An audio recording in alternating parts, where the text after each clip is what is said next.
Child, childs, childs, children, childrens, childrens. ಇವುಗಳಿಗಿರುವ ವ್ಯತ್ಯಾಸವನ್ನು ನಾವು ಈ ವಿಡಿಯೋದಲ್ಲಿ ಕಲಿಯೋಣ. ಮೊದಲನೆಯದಾಗಿ ಚೈಲ್ಡ್. ಚೈಲ್ಡ್, ಒನ್ ಚೈಲ್ಡ್, ಒಂದು ಮಗು. ಒಂದು ಮಗುವಿನ ಬಗ್ಗೆ ಹೇಳುವಾಗ child. The child is playing. The child is playing. ಮಗು ಆಡ್ತಿದೆ. ಆ ಮಗು ಆಡುತ್ತಿದೆ. The child is playing. Next children. More than one, ಒಂದಕ್ಕಿಂತ ಹೆಚ್ಚು ಮಗು. ಚಿಲ್ಡ್ರನ್, 2 ಚಿಲ್ಡ್ರನ್, 3 ಚಿಲ್ಡ್ರನ್, ಹೀಗೆ. The children are playing. ಮಕ್ಕಳು ಆಡುತ್ತಿದ್ದಾರೆ. The children are playing.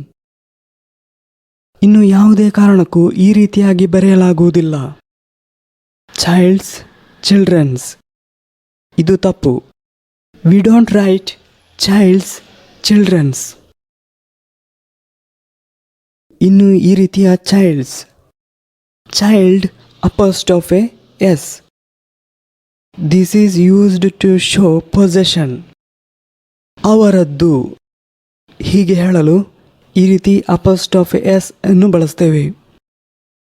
Child's, one child has something. Child ಅಂದರೆ ಒಂದು ಮಗು. ಆ ಒಂದು ಮಗುವಿನದ್ದು ಎಂದು ಹೇಳಲು ಚೈಲ್ಡ್ಸ್ ಅನ್ನು ನಾವು ಬಳಸ್ತೇವೆ. The child's toys are on the floor. ಮಗುವಿನ ಆಟಿಕೆಗಳು ನೆಲದ ಮೇಲೆ ಇವೆ. Means the toys of the child. ಆ ಒಂದು ಮಗುವಿನ ಆಟಿಕೆ. ಮಗುವಿನ ಎಂದು ಹೇಳಲು ಚೈಲ್ಡ್ಸ್ ಅನ್ನು ನಾವು ಬಳಸಿದ್ದೇವೆ. ಇನ್ನು ನೆಕ್ಸ್ಟ್ ಚಿಲ್ಡ್ರನ್ಸ್. ಚಿಲ್ಡ್ರನ್ಸ್, ಚಿಲ್ಡ್ರನ್ ಅಂದರೆ ಮಕ್ಕಳು.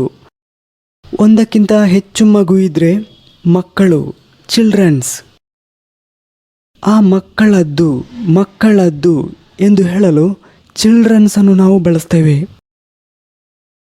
The children's toys are on the floor. ಮಕ್ಕಳ ಆಟಿಕೆಗಳು ನೆಲದ ಮೇಲೆ ಇವೆ. ಮಕ್ಕಳ, ಓಕೆ, ಮಕ್ಕಳ. The children's toys are on the floor. ಈಗ ನಾವು ಈ ವಿಡಿಯೋದಲ್ಲಿ ಚೈಲ್ಡ್, ಚೈಲ್ಡ್ಸ್, ಚಿಲ್ಡ್ರನ್, ಚಿಲ್ಡ್ರನ್ಸ್ ಇದನ್ನು ನಾವು ಕಲಿತೆವು. ಹಾಗೆಯೇ ಚೈಲ್ಡ್ಸ್ ಮತ್ತು ಚಿಲ್ಡ್ರನ್ಸ್ ಅನ್ನು ಈ ರೀತಿಯಲ್ಲಿ ನಾವು ಬರೆಯುವುದಿಲ್ಲ, ಇದು ತಪ್ಪು. ಇನ್ನು ಅಡಲ್ಟ್ ಅಂದರೆ 18+, 18 ವರ್ಷಕ್ಕಿಂತ ಮೇಲ್ಪಟ್ಟವರನ್ನು ಅಡಲ್ಟ್ಸ್ ಅಂತೇವೆ, ಅಡಲ್ಟ್ಸ್. ಇನ್ನು ಚೈಲ್ಡನ್ನು ಇಂಗ್ಲಿಷ್ನಲ್ಲಿ ಕಿಡ್ ಎಂದು ಹೇಳ್ತಾರೆ, ಕಿಡ್. ಆದರೆ ಇದು ಫಾರ್ಮಲ್ ಅಲ್ಲ, informal, kid. The child is playing, ಇದನ್ನೇ ದಿ ಕಿಡ್ ಈಸ್ ಪ್ಲೇಯಿಂಗ್ ಎಂದು ಹೇಳ್ಬೋದು. ಆದರೆ ಇದು ಇನ್ಫಾರ್ಮಲ್. ಹಾಗೆಯೇ ಚಿಲ್ಡ್ರನ್, ಇದನ್ನು kids. The kids are playing. Thank you friends. ಈ ವಿಡಿಯೋ ಇಷ್ಟವಾಗಿದ್ದರೆ ಲೈಕ್ ಮಾಡಿ, ಹೆಚ್ಚಿನ ವಿಡಿಯೋಗಳಿಗಾಗಿ ಸಬ್ಸ್ಕ್ರೈಬ್ ಮಾಡಿ.